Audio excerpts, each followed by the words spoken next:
ഇപ്പൊ ഇന്നലെ പറഞ്ഞിട്ട് ആ ടോപ്പ് 7 ആൾക്കാർ ഫിനാലിൽ ഉണ്ടാവുന്ന രീതിയിലാണ് ഇന്നലെ ഡയലോഗ് അടിച്ചത്. അപ്പൊ തൊട്ട് ഞാൻ സങ്കടത്തിലായിരുന്നു ആദില അല്ലെങ്കിൽ നൂറ് ഔട്ട് ആവാത്തതില്. കാരണം ആദിലയോ നൂറയോ ഔട്ടായാൽ അയാൾക്ക് കിട്ടുന്ന വോട്ട് മുഴുവൻ മറ്റേ ആൾക്ക് കിട്ടും. അങ്ങനെയാണെങ്കിൽ അറ്റ്ലീസ്റ്റ് ഒരു സെക്കൻഡെങ്കിലും എത്താൻ പറ്റും. അപ്പൊ എനിക്ക് ഭയങ്കര ആഗ്രഹമായിരുന്നു. എന്നിട്ട് ഇപ്പൊ ടോപ്പ് 6 ആണ്, ടോപ്പ് 7 ടോപ്പ് 6 ആവാൻ പോവാണ്. ഷാനവാസ് ഔട്ടായി. ഞാൻ വിചാരിച്ചിരുന്നത് ഷാനവാസാണ് പിന്നെ പോകാൻ സാധ്യത ഉള്ള പോലത്തെ ഒരാള്. ഷാനവാസ് അല്ലെങ്കിൽ മിക്കവാറും ആദിലയോ നൂറോ ആയിരിക്കും പോകുന്നത്. അയ്യോ ഒരാൾ പോണെന്ന് ഞാൻ ആഗ്രഹിക്കുകയാണ്. നമുക്ക് കാണാം ആരാ ഔട്ടാവണം എന്നിട്ടാ. അനീഷ അനു കട്ടത് രണ്ടുപേരും എന്തായാലും ഔട്ടാവും. ഉറപ്പാണ്. ആദില അല്ലെങ്കിൽ നൂറോ ഔട്ടാവും. നെബിനും ആദിലയും അല്ല, നെബിനല്ലേ അക്ബറും ആദിലയും നൂറയാണുള്ളത്. എന്തായാലും അക്ബർ ഔട്ടാവില്ല. ആദിലയോ നൂറയാണ് ഔട്ടാവാൻ പോണത്. അതിലൊരാളെ ജയിപ്പിക്കാൻ വേണ്ടിയിട്ടാണ്. അനീഷ അവിടെ നിൽക്കാൻ.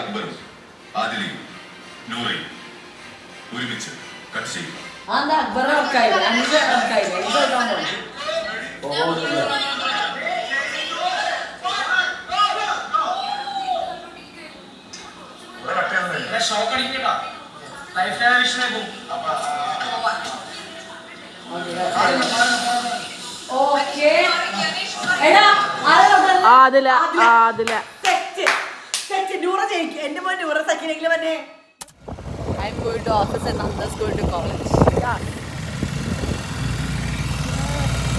എൻ്റെ കഴിവിൻ്റെ പരമാവധി ഞാനിപ്പോൾ ഓഫീസിൽ പോകാറില്ല. എൻ്റെ ടീമിൽ ബാക്കിയുള്ളവർ വരാത്തത് കാരണം അതൊരു ആഡഡ് അഡ്വാൻറ്റേജാണ്. നമ്മൾ പോയില്ലെങ്കിലും അത്രയ്ക്ക് സീനൊന്നുമില്ലല്ലോ. പക്ഷേ ഇന്നലെ എൻ്റെ ലാപ്പ് പെട്ടെന്ന് അടിച്ചുപോയി. ഞാൻ ഉപയോഗിച്ചുകൊണ്ടിരിക്കുന്നതിൻ്റെ ഇടയ്ക്ക് പെട്ടെന്ന് സ്ക്രീൻസിലെ ലൈൻസൊക്കെ വന്നിട്ട് അങ്ങോട്ട് ബാഡായി. ഓക്കെ, ഇപ്പോൾ ഇവിടെ ഒരു ഹമ്പുണ്ടേ. ഈ ഹമ്പ് ഇവരെന്തിനാണ് വെച്ചതെന്ന് എനിക്ക് യാതൊരു ധാരണയില്ല. ഇതുപോലെ 2 എണ്ണം തൊട്ടടുത്തെടുത്ത് വെച്ചിട്ടുണ്ട്. അത് ചിലപ്പോൾ അവിടെ ID കാർഡ് കാണിക്കാനൊക്കെ വേണ്ടിയിട്ടായിരിക്കും. ഓക്കെ, എനിവേസ് ഇതാണ് എൻ്റെ ഓഫീസ്. ഈ ബിൽഡിങ്ങിൽ 10-30 ഡിഫറെൻറ്റ് കമ്പനീസ് ഉണ്ട്. അപ്പം നന്ദ എന്നെ ഡ്രോപ്പ് ചെയ്തിട്ട് അവളുടെ കോളേജിലോട്ട് പോകാൻ വന്നതാണ് കേട്ടോ. എൻ്റെ കോളേജും നന്ദയുടെ കോളേജും എൻ്റെ ഓഫീസും ഒരു 10 മിനിറ്റ് ഡിഫറൻസേ ഉള്ളൂ. നന്ദയ്ക്ക് ഇന്ന് പ്ലേസ്മെൻറ്റാണ്. അപ്പോൾ അവൾക്ക് ആക്ച്വലി ക്ലാസ്സില്ല, അതുകൊണ്ടാണ് കേട്ടോ യൂണിഫോം ഇടാത്തത്. പ്ലേസ്മെൻറ്റിന് എന്തൊരു ടോക്കോ അങ്ങനത്തെ എന്തൊരു പരിപാടിക്ക് വേണ്ടി വന്നതായിരുന്നു.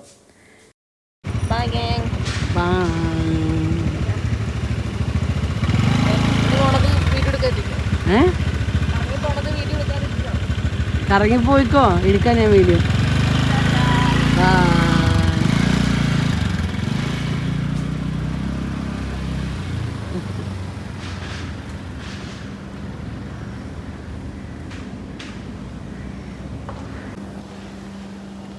ഹെൽമെറ്റ് ഹെയറായി എൻ്റെ. എനിക്കറിയില്ല ഞാൻ എത്ര നാളെ ഇനിയിപ്പോൾ ഓഫീസ് വന്നെന്ന്. വരാറേയില്ല എന്ന് വെച്ച് കഴിഞ്ഞാൽ വരാറേയില്ല. ഇന്ന് ഞാൻ വന്നതും എൻ്റെ ലാപ്പ് അടിച്ചു പോയതുകൊണ്ടാണ്. സോ ഞാൻ വെറുതെ പണിയെടുത്തുകൊണ്ടിരിക്കുന്ന സമയത്ത് പെട്ടെന്ന് ഇനി 1-2 വരാൻ തുടങ്ങി. പിന്നെ വരവന്ന് ഫുൾ വരവന്ന് സ്ക്രീനങ്ങ് അടിച്ചു പോയി. എൻ്റെ അത്ര ലാപ്പ് ആരുടെ അടിച്ചു വിട്ടുണ്ടാവില്ല. 10 പ്രാവശ്യം 4 വർഷത്തിൽ 10 പ്രാവശ്യം ഇങ്ങനെ ലാപ്പ് അടിച്ചു വിട്ടിട്ടുണ്ട്. ഇനിയിപ്പോൾ ലാപ്പ് കൊണ്ടേ കൊടുത്തതിന് കുറേ നേരത്തേക്കൊന്നും ചെയ്യാനൊന്നും പറ്റില്ല. ഇതേ ഞാൻ ഓഫീസിലെത്തിയിട്ടാ. ഇപ്പം ഇവിടെ ഒന്നും ഒരു മനുഷ്യനില്ല. കാരണം ഇതെല്ലാം കയറുന്ന സമയം 9 മണിയായി. കുറേ കളിയാക്കലേ കഴിഞ്ഞു 11 മണിക്ക് വന്ന് കയറണേന്. ഓഫീസിൽ ചെറിയ ലാഗ് ഉണ്ടായി. അപ്പം എൻ്റെ അടുത്ത് ഇവിടെ മോണിറ്റർ കുത്തി പണിയെടുത്തോളാൻ പറഞ്ഞു. എനിക്കൊരു ആഗ്രഹം ഉണ്ടായില്ല പണിയെടുക്കാൻ.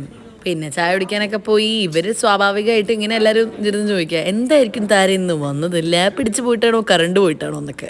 അങ്ങനെ മണിക്കൂറുകൾക്ക് ശേഷം പഴയ ലാപ്ടോപ്പിൽ നിന്ന് വേറൊരു പഴയ ലാപ്ടോപ്പിലോട്ട് ഞാൻ മൈഗ്രേറ്റ് ചെയ്തിരിക്കുകയാണ്. ഇതെൻ്റെ എത്രാമത്തെ ലാപ്ടോപ്പാണെന്നറിയോ? എൻ്റെ അടുത്ത് ഇവിടെ IT സപ്പോർട്ടുള്ള ചേട്ടൻ പറഞ്ഞു, ഇനി എങ്ങാനും എന്തെങ്കിലും വരികയാണെങ്കിൽ നിൻ്റെ ശമ്പളത്തിൽ നിന്ന് എടുക്കുമെന്ന്. ഞാൻ എൻ്റെ 10ാമത്തെ ലാപ്പാന്ന് തോന്നുന്നത്. അത്രയും പണി കിട്ടിയിട്ടുണ്ടത് എനിക്ക്.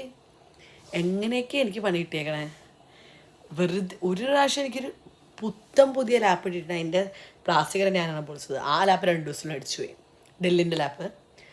എല്ലാം ഡെല്ലിൻ്റെ ആയിരുന്നു.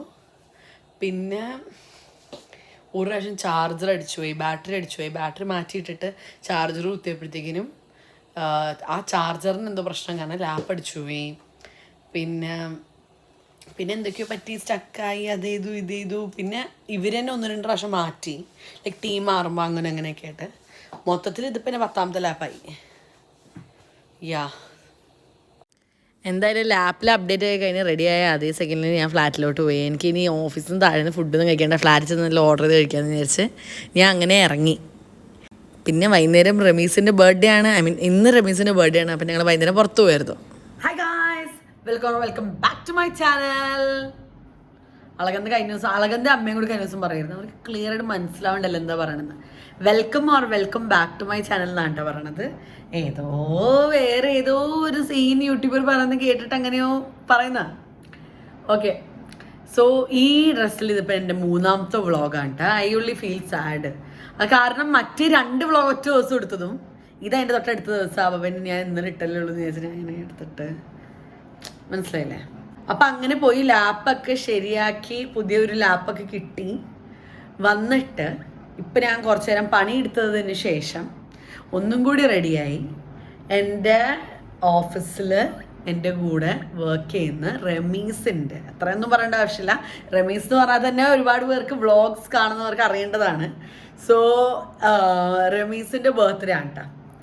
അവൻ സാധാരണ ബർത്ത്ഡേകൾക്കൊന്നും ചെയ്യാറില്ല, എന്തിനാണ് ഈ കൊല്ലം പ്രത്യേകമായിട്ട് ബർത്ത്ഡേക്ക് പോകുന്നതെന്നൊക്കെ പറഞ്ഞവൻ ഇങ്ങനെ ഇതായിരുന്നു. പക്ഷെ ഞങ്ങൾ പറഞ്ഞു ഇല്ല, ചുമ്മാ ഒരു കഫേയിൽ ഓൾറെഡി പോകണമെന്നുണ്ടായി, അപ്പം എന്തായാലും ഇന്നങ്ങ് പോവാം, അത്രേ ഉള്ളൂ എന്നൊക്കെ പറഞ്ഞ് അവനെ സമ്മതിപ്പിച്ച് ഞങ്ങളിപ്പോൾ വൈകുന്നേരം ചുമ്മാ ഒരു കഫേയിൽ പോകാൻ കേട്ടോ. പ്രത്യേകിച്ചൊന്നുമില്ല, ഫ്രാബി എന്ന് പറഞ്ഞിട്ടൊരു കഫേയാണ്. അതിൻ്റെ കുറച്ച് സെലിബ്രിറ്റി കസ്റ്റമേഴ്സ് വരുന്നു എന്നൊക്കെ പറഞ്ഞ് കുറേ ഇത് കണ്ടിട്ടുണ്ട്. So it's nice apparently. ഞങ്ങൾ ഇതുവരെ പോയിട്ടില്ല, സോ ഞങ്ങൾ അവിടെ പോകാമെന്ന് വെച്ചേക്കാണ്. So that's it guys. ഇനി അവിടെ പോയിട്ട് എന്തായാലും വീഡിയോ എടുക്കാൻ അവൻ സമ്മതിക്കാൻ പോകുന്നില്ലെന്ന് എനിക്കറിയാം. പിന്നെ എൻ്റെ ബർത്ത്ഡേ അല്ലേ, വെറുതെ അവനെ ടോർച്ചർ ചെയ്യണ്ടല്ലോ എൻ്റെ വീഡിയോ ഒക്കെ എടുത്തിട്ട്. പക്ഷെ അതിന് എന്തെങ്കിലും ഞങ്ങൾ കേക്കൊക്കെ മേടിച്ചിട്ടുണ്ട് കേട്ടോ. അവൻ ഷുഗർ കട്ടാണ്, അപ്പോൾ അത് കാരണം എൻ്റെ ബർത്ത്ഡേ കട്ട് ചെയ്ത് കേക്ക് പോലും അവൻ കഴിച്ചില്ല. അപ്പോൾ അത് കാരണം ലോ ഷുഗർ ലോ കാലറി എന്നൊക്കെ പറഞ്ഞിട്ട് ഞങ്ങൾ കണ്ടുപിടിച്ച ഒരു ഇവിടുന്ന് ഒരു സൈറ്റിൽ നിന്ന് ഇങ്ങനെ ഇത് ഓർഡർ ചെയ്ത് അങ്ങനെ ഒരു ലോ ഷുഗർ കേക്കൊക്കെ ഉണ്ട്. അപ്പോൾ അത് കട്ട് ചെയ്യുന്നതിന് എന്തെങ്കിലും വീഡിയോ അങ്ങനെ എന്തെങ്കിലും എന്ത് ചെയ്യാം. ഓക്കെ, അപ്പോൾ കണ്ടു കേട്ടോ.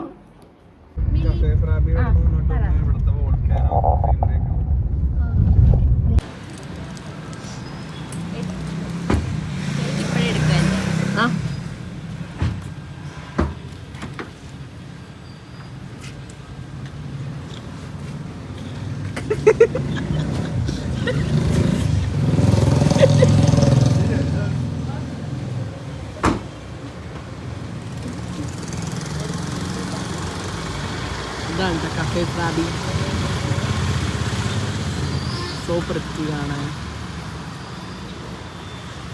വെരി വൃത്തി ഇത്. ഓക്കെ, അകത്ത് കയറട്ടെ.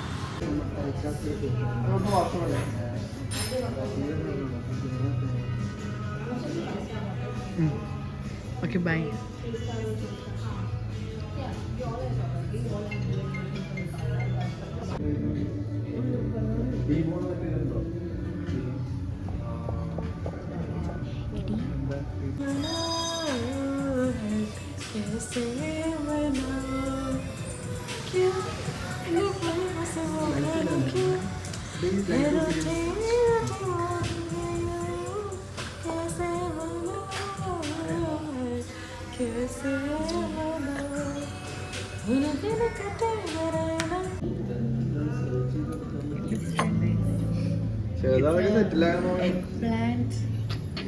പാർമേസിയോണോ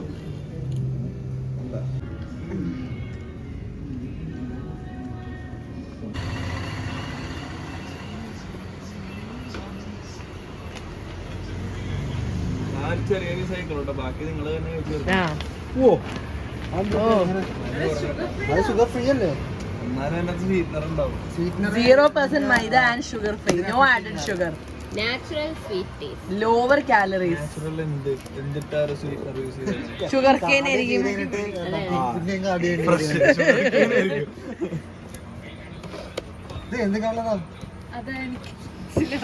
പർപ്പിളാണ്. അല്ല കളർ പിടിക്കാനുള്ള ഇതിന് Day to you, happy birthday to you. Happy birthday, dear Pookie. Happy birthday to you. Yay. Yay! ഓ Maju, മേടിച്ചോങ്ങി. കമോൺ ഓരോരുത്തരും അത് ശരി ശരി.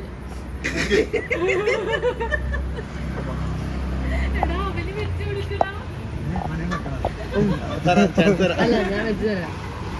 അത് നല്ല കേക്കാതാ.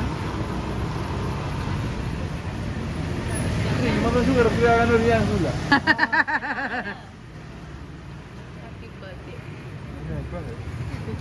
ഓ ഇതെന്താണ് വേറെ സവാ